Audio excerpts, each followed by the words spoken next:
أنا أمجد يوسف، مساعد أول. كنت أشتغل بشعبة المخابرات بفرع المنطقة الفرع 227.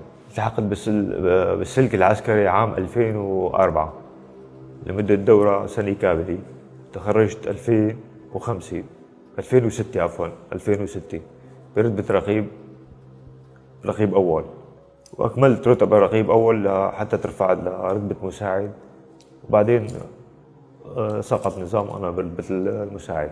الفيديو اللي انتشر على مواقع التواصل الاجتماعي اللي ظاهر فيه أمجد يوسف هو أنا، واللي ظهر فيه أنه قبل انه بداية الأزمة تقريبا، بداية الثورة اللي صار، انه انا ونجيب معي، هذا نجيب الحلبي، هو كان دفاع وطني وكان احد العناصر المصورين، ماني متذكر شو اسمه المصورين يعني.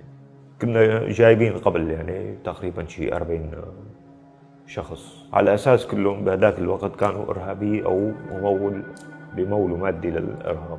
بالنسبة للعساكر أنا ما حدا كان غيري موجود، سقناهم على الحفرة اللي كان حافرة ريكس، وقمت بإطلاق النار على أنا مثل ما شفتوا من مقطع الفيديو. مرة انطر لينزل بالجورة، مرة قوص عليه قبل ما ينزل بالجورة، مرة نجيب هو اللي يقوص لحين ما خلصنا منه. وبعد ما نخلص من إطلاق النار كنا حاطين دواليب على الأرض تحت منه، نرجع نحط دواليب فوقهم ونشغل النار فوق منهم لحتى يصير ما تطلع ريحة يعني بالمنطقة. شعلنا فوق منهم نار وطمرنا الجورة. طمرها هو يعني بعد يوم يعني ما عاد رحنا هونيك. أنت بقرارك نفسك؟ أنا بقراري نفسي، أنا بدون ما عندي رتبة عسكرية إنه عطتني أمر أو ضابط أو لواء. لو كان عندي بقول لك أنا بالعكس ما بشيل المسؤولية عن حالي.